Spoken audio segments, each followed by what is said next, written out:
Hey guys, welcome to the My Famed Explain podcast. I'm Larry Gilbert. And before we start, I just want to mention a couple of things that if you're watching this show, you're probably watching on YouTube. But you can also go to Spotify, Apple Podcasts, or wherever you get your podcasts to download the latest audio version of the show and follow us there. So without further ado, let's jump into this episode. I talked to Delaney Harter. She's a violinist and actor. Some of her credits include Mozart in the Jungle, Dungeons and Dragons, the Super Mario Brothers movie, Law and Order SVU. She's appeared in a music video with Olivia Rodrigo and in a Cadillac commercial with Labrinth. She's also won numerous awards for her music career. So here's my conversation with Delaney Harter and her music and acting fame explained. So, all right, let's start at the beginning. Tell me a little bit about you. What your childhood was like, and before music. I don't remember anything before music because I started when I was 2.5, 3 years old. So, I think my whole life has been defined by music. I started studying at the Betty Haig Academy in the suburbs of Chicago when I was 2.5, 3 years old.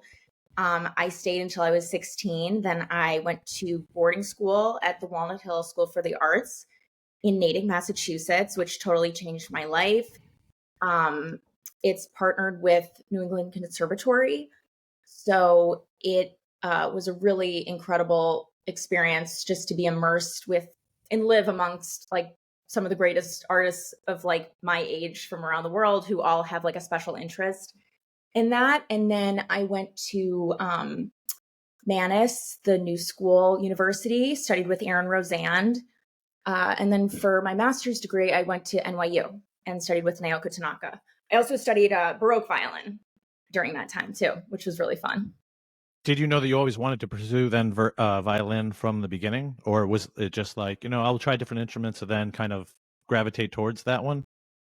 I always played violin. My mom played violin. My brother played violin. My dad did not, but he was very supportive. Really, my parents both helped me practice. So yeah, it was, and that was like the thing I was good at. I tried a lot of things growing up. Even something like tennis, the coach was like, this is not for her. So, that was like the thing. Yeah, it was good. So you knew then that music was going to be your pursuit, and then ultimately violin. Was that? I was going to ask you, like, so usually like growing up, like parents will always say, "Oh, that's great to do, but like learn something else that's an actual like job." Or were they supportive from even those early ages, being like, "Hey, Delaney, if you really want to do this, then we're going to support you, even at in high school or college or what have you." My parents were very supportive. I was always very serious about school and was always like, I always studied until like the morning, like even in middle school, like I did Kumon like from a very early age as well. And I was, took classes at Northwestern. Like I was really academic and everybody in my violin school was also extremely academic. And so I don't know, I always balanced both. And I actually applied and got into the Illinois Math and Science Academy, which was also a boarding school. And I visited and I just wasn't feeling it. So I was like, let me wait another year, go to public school. Then I applied to Walnut Hill. I visited and I was like, oh, wow, this is like Hogwarts, but for the arts. So Yeah. Once my mom took me there, she was like, yep, I think, yeah. So that was totally, they were always very supportive. And I also was, an actor since I was little too, and I did acting and modeling. So being around other actors and theater people at Walnut Hill was also very helpful. Because I also later, continued with that in my career. So that was just a really cool experience for me. Yeah. Did you grow up in the Los Angeles area? Is that where you're from originally? No, I'm from the suburbs of Chicago. Oh, okay. All right. So you were born in Chicago, like grew up there, and then went to Boarding Boston school.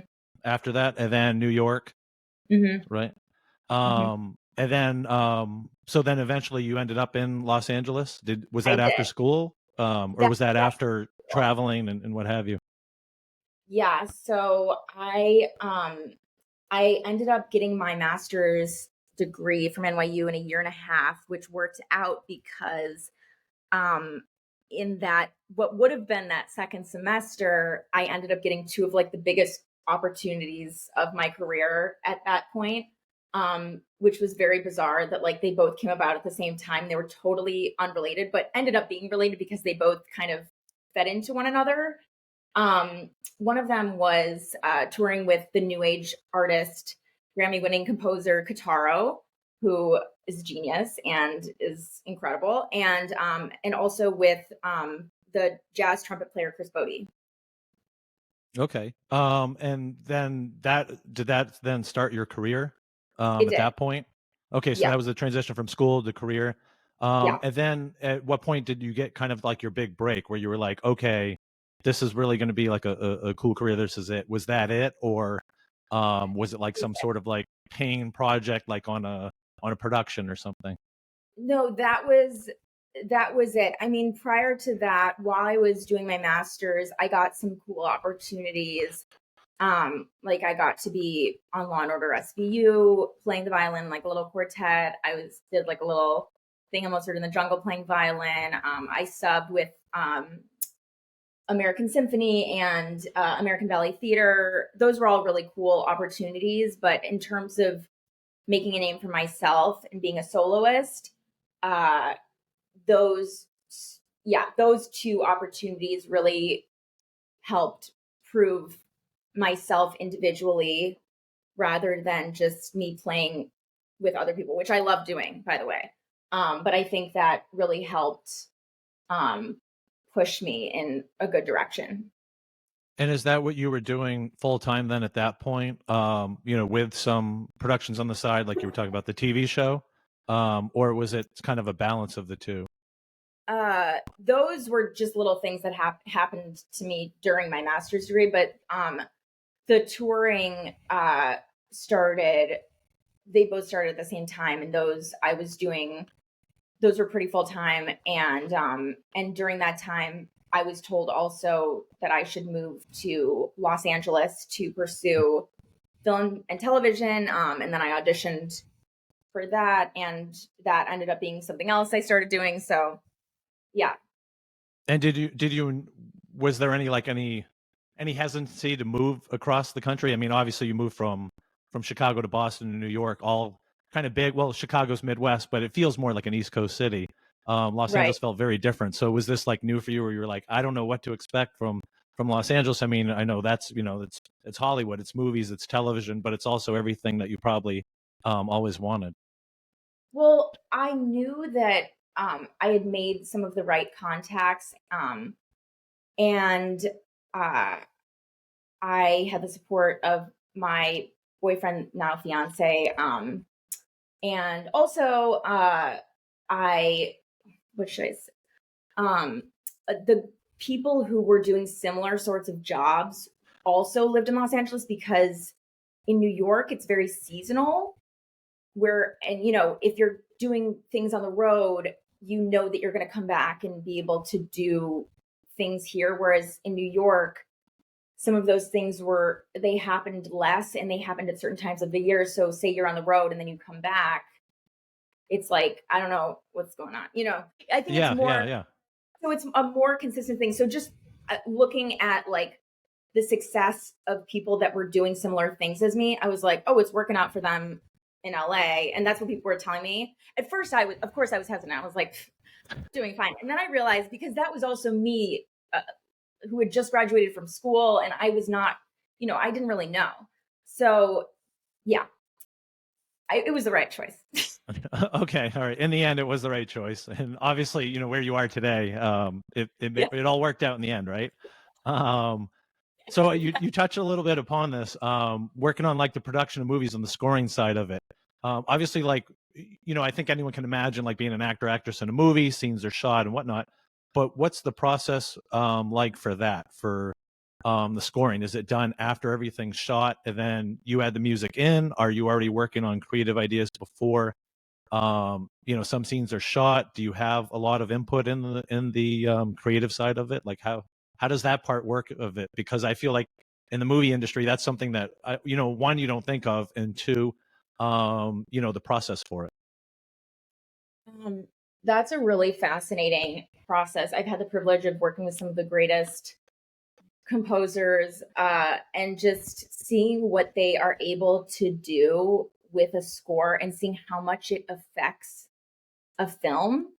The movie's done first, and the post-production involves the score. And when you do, you work on a score on a scoring stage, you're able to see the film as you're playing it, because you're doing it from certain spots and they compose to the certain parts of the film that you're doing.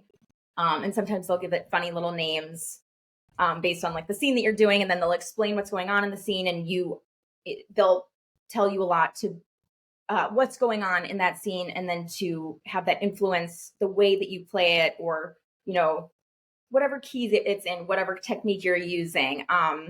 So I like, for example, I mean, we how do I say this?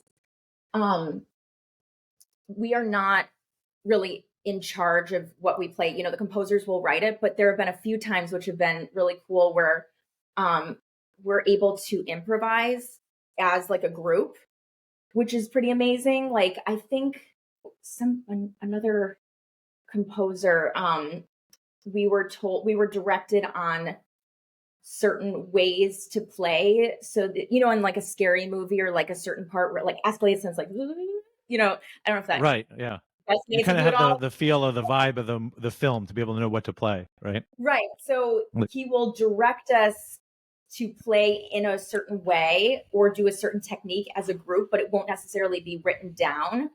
And that was a really cool experience, because like, what other time in your life would you have the opportunity to like sort of do that? I don't know. It's just like a really cool experience. Obviously, like everything he does is very well planned out and written and like edited, and but I just remember that being like a really magical sort of experience. That's not really, I guess, what you're saying, like writing, because that's what the composer's for. But like when the composer directs you to improvise. But what I was going to say about it being after the movie is created is like, audiences don't have the experience of seeing something without the music, and you realize the influence and the creativity and the genius of these composers by seeing the movie. I mean, you're not hearing the dialogue, but just like seeing a movie that's so action packed, but not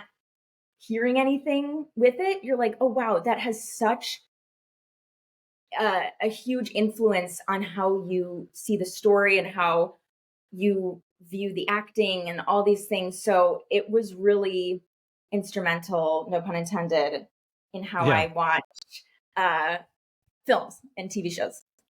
So it's interesting. So you're watching the film. It's basically like a silent film. You're seeing the images. Yeah. You're recording the music over it. It would almost be like watching it with just the dialogue and no music. I think to even a viewer, it would be like, well, this is strange. It's kind of doesn't like move along as well as it would, with music and all the elements that are included in usually a movie. Well, that's pretty interesting. And oh, go ahead. Sorry, just when you're doing it, you're like, how did these people come up? Like, it fits so well.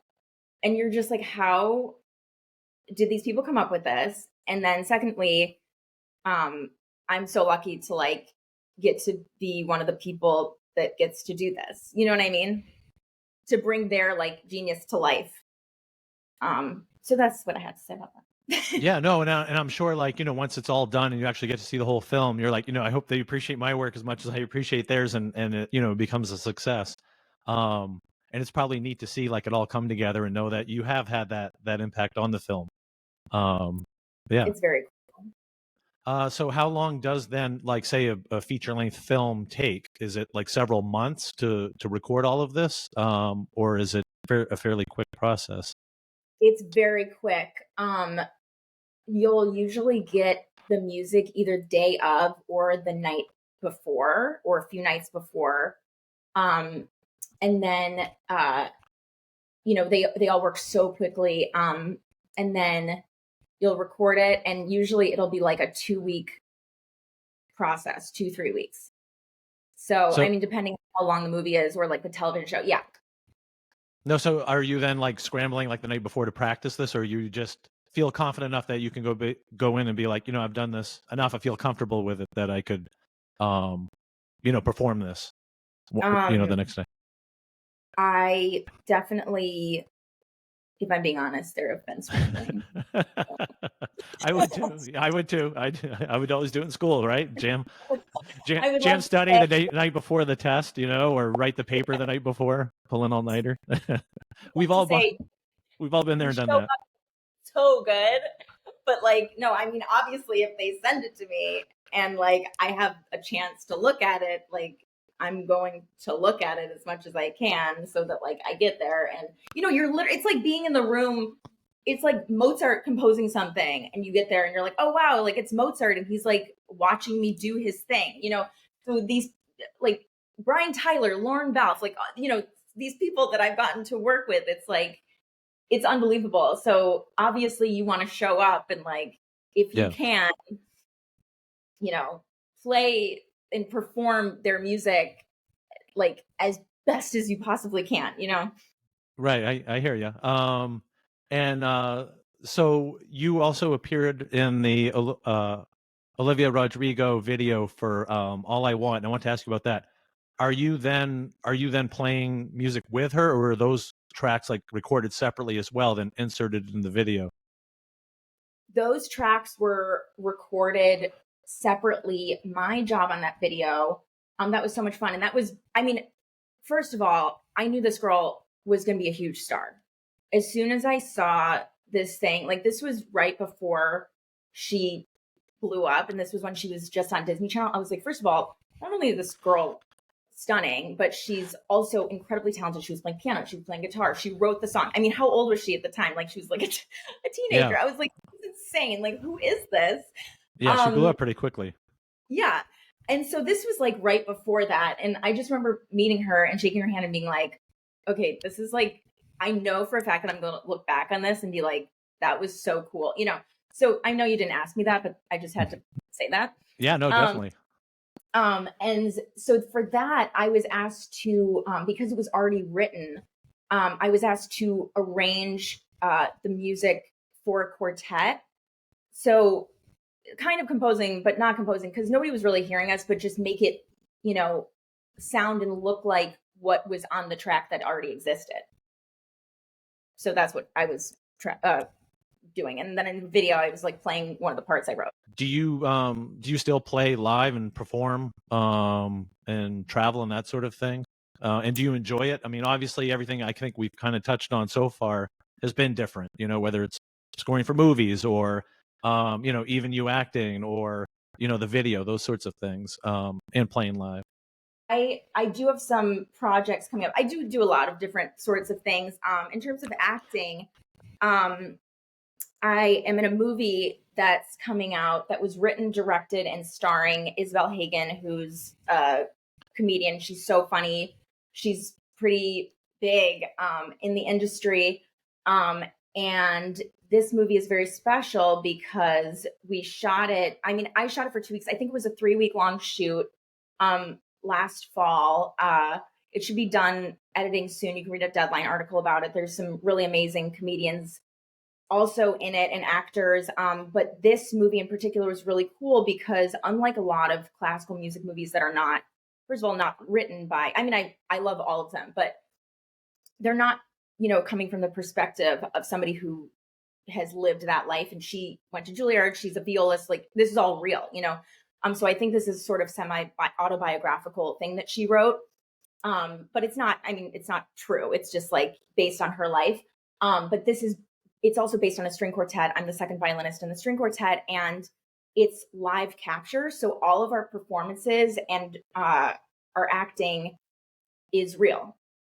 So it was all performed on site. Whereas like, in something like, uh, you know, other movies or whatever, it'll be recorded prior, or the people won't really be playing, or they'll have to be trained to make it look like they're playing. No, we were all actually playing and performing. So that was a really exciting thing to prepare for because not only did I have to practice all the music and prepare for it, but also, like, for example, in the rehearsal scenes, we were like actually rehearsing, and like there were lines for that, but like I don't want to get it too much into it, but Yeah. it was the most incredible experience of my life. And yeah, I'm so excited for it to come out and for people to see Okay. it. All right. Yeah, I can't wait to see it. Is it going to be? Do you know where it's going to be available right now, or No, maybe you I can't talk don't know. about it yet? You know, because I know sometimes actors and No, actresses will be like, "I'm working on something, but I can't tell you about it yet." no, I don't know anything like that yet, but I'm just excited for it to come out. And I think it was an amazing feat that she was able to accomplish. Um, and it was the most fun, artistically fulfilling experience, I mean, I've had ever, because, you know, as an actor and a violinist, when else would I get to do both of those things and have it actually be like those things, not just like fake, you know? Right. Oh, exactly. And one thing I wanted to ask about too, this is kind of both, was the Cadillac commercial doing that, because you actually had a pretty predominant part in that commercial, and you were playing music. So, what was that experience like? And was it strange to like, you know, because I guess if you see a film, you know you're going to be in it, but with a commercial, it just randomly pops up right on TV. So, what was that like? That was crazy. I didn't realize what a big deal it was. First of all, it was directed by Dave Meyers, who's like the biggest music video director like in the world. Um, I think he also just did the J Lo film video. Don't quote me on that, but I just saw his name associated with that. So he Uh, just does everything, and so to be directed by him was like so cool. Also, it was featuring Labrinth, which I also didn't know, but I was cast for the principal violin solo part. Like I knew that, but I didn't know anything else. And so I showed up and I see Labyrinth, I see this whole orchestra. I was like, so what? everyone's there. Like, oh, okay. Um, what else? So that was just a very cool experience. I mean, I'm a huge fan of Labyrinth also. So on top of it being like this incredible commercial featuring, or this incredible commercial about Cadillac, which is a great car, you know, just being in the presence of Labyrinth and playing and like playing his song, it was just really cool. I loved Yeah, it. yeah, definitely. And then okay, so you talked about other projects you're working on. Let's see, what do you do to unwind when you're not playing music or anything like that? I know you just mentioned that you recently got engaged, and your future father-in-law we actually had on one of the episodes, I 15. So, I think that's Yeah. maybe how you showed up in one of my feeds. I was like, oh, that's interesting, and I did recognize you in the Cadillac commercial, so I was like, yeah, I got to have you on. So, Oh, um, thank you. so, and I know you just said you were recently in Vegas. It was Super Bowl week, so I don't know if you were there for that, but yeah, what do you like to do for, you know, outside of music or performance, just to like unwind and life in general? I do spend a lot of time with uh with Phil and Ben and their whole family. I love them and my family and yeah, but you know, I'm very lucky in the fact that I feel like I do, even though I work really hard, I do love what I do. And some people play music for a hobby, and I feel like it does feel like work, but also I don't ever feel like, unless I'm doing something like very intense, I never feel like, oh, I have to take like a vacation right now. Like, you know what I mean? I feel Right, like because it's it's something very, you love doing. yeah. So, Yeah. um, what do I do to unwind? I don't know. I guess just go out to dinner and spend time with my fiance or his family or my family, or watch a movie, watch a TV show. So yeah, I don't know if that was the answer you were looking for, but Yeah, no, definitely. Did you have any like who were some of like your inspirations growing up as far as like music goes? And I guess even acting. um oh, can I actually talk about one thing? Speaking of acting and music, I want to Sure, plug sure. something. Yeah, yeah, no, Okay, definitely. thank you. I just realized, since we were on that topic, I have a single that I'm releasing with a music video that I self-produced. The song is called All In. You heard it here first, everybody. Um, and so I produced my own music video and composed and uh, help produce my own song. That project in particular is interesting because I realized after I did, or while I was doing the music video, that it was almost like, you know how we were saying that you do the movie first, then you do the score. This was almost like I made the song with Will Healy, who's an amazing composer, pianist, and also my friend Matthew Campo, who's an incredible pianist, producer, composer. I'm so lucky with who I've gotten to work with and collaborate with. So after I did that, I had the director come over, Katie Meyer, come over, and she talked to me about what the song was about and all this stuff, and was able to concoct different situations where that we would be filming in relation to the song, sort of like as a metaphor, or interesting visuals that we were inspired by. So we didn't want to make it like a usual instrumental music video. We wanted to make it more like a hip hop video, because the song is sort of like classical hip hop. So we were inspired by hip hop music videos. And in that sense, it's almost like we did the opposite. So like I made the movie based on the score, if that makes sense. Yeah. No, it So makes it's sense. almost like a short film instead of a music video. And she loves the way that music, I've gotten to be in a bunch of music videos, and to be able to make my own was really fun. And just that whole experience of being creative, and the people I got to work with, and Jeremy Stewart, Katie, Ben was in it. I had my friend Jesse acting it. Like, just, it was a really incredible experience. I'm really excited for people to see it. And just creatively, I feel like we were able to create something very original, and so I'm excited about it. And it was it's hip hop, you say, or that was just the inspiration? That's the inspiration. It's a hip hop classical Okay. sort of instrumental piece.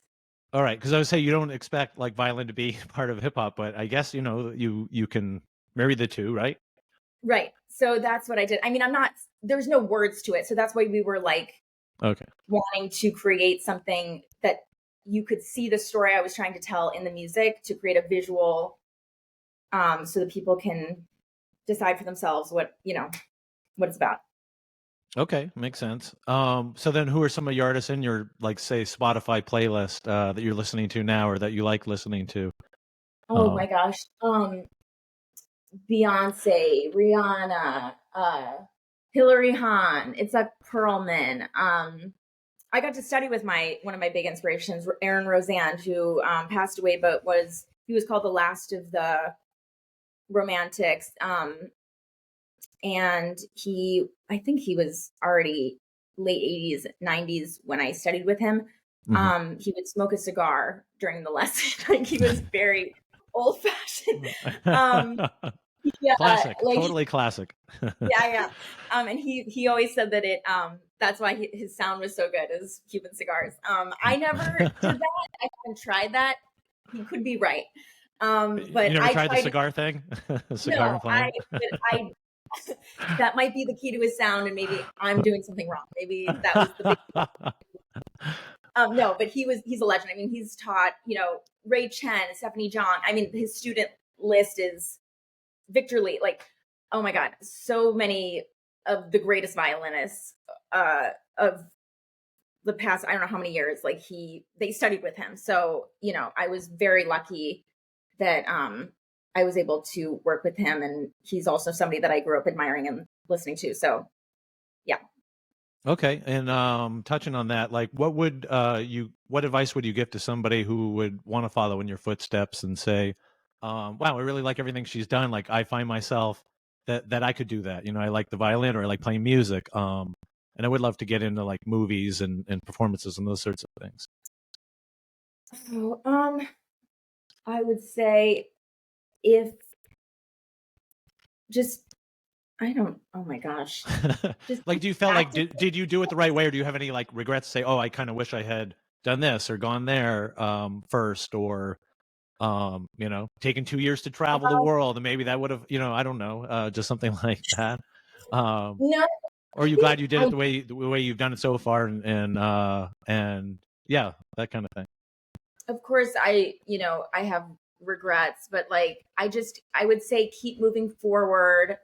Don't let negativity bring you down. If you are what's the phrase, going to the beat of your own drum, is that what I'm trying to say? Yeah, something like that. Yeah. Another musical phrase. Going to the beat of your own drum, then people might not always like that, but sometimes that's a good sign, because then they might be scared because you're sort of an individual. So I would say, I'm lucky because I love playing music with people, but I also love, playing solo. So like the fact that I get to do both of those things is crazy to me. And I love a lot of genres of music, and the fact that I get to play all those genres is amazing. So I would say just like take as many opportunities as you can, keep going forward. And I just didn't say no to a lot of things, because I was like, what if something happens? And something did happen a lot, with those things. And it led to either things for my career or personal inspiration, or people that I met at those things that led me to do things later with them, so you really never know. And I would just say, keep your eyes and ears open at all times, and just appreciate everything as it comes, and just work as hard as you can. And when you perform, you kind of mentioned this, playing solo. Is that different than performing with others? Like, because I guess I would imagine you have to practice with the others, but maybe the focus isn't on you. Where solo, everything's on you. When you have more control, like, is there a certain set of like way you prepare for that, or like a certain different like nervousness for performing solo than with others? A few things about that. So it's definitely different. I have a funny story about that, but also in terms Okay. of the way you play, yes, definitely. Like if I'm playing like a jazzy or like a contemporary sort of solo, and it's like sliding all over the place, I'm not going to go into like the film studio and just like start like sliding all over the place in the score. Like you just want to right. Right. And you're like, hey, slide all over the place. Like, you're not going to be taking like liberties with time. You're going to be like watching the conductor and watching your section leader, and like making sure, that's all about blending. And so that's also really cool, because learning to listen differently is something that applies both in music and in life. So that's something that I find very interesting, is just the different ways that you have to adjust.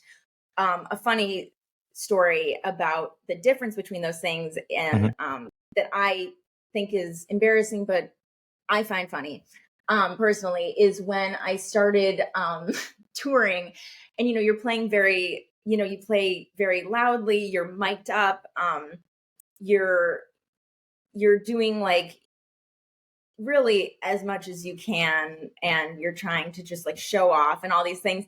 And at the same time, I was subbing still with American Ballet Theater, and I remember playing, I was really excited to be there and play. And I remember one of the sections that I knew very well, I was playing, I guess I didn't realize, very loudly and like a solo. And one of my friends was like, hey, you might want to blend with the section. Oh man. Because I was just so, I guess I was, it never really occurred to me. I was just like, I'm doing my best. But like sometimes doing your best is like, you have to know it's like acting, like know your situation. Like you have to know your situation. So do not play the ballet music in the opera pit at the Met like you are playing on the stage with the jazz musicians.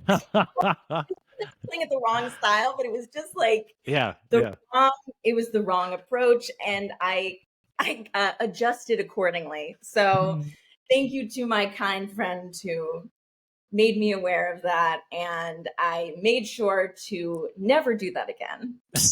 Kind of like the saying goes, know your audience, right? Yeah, right.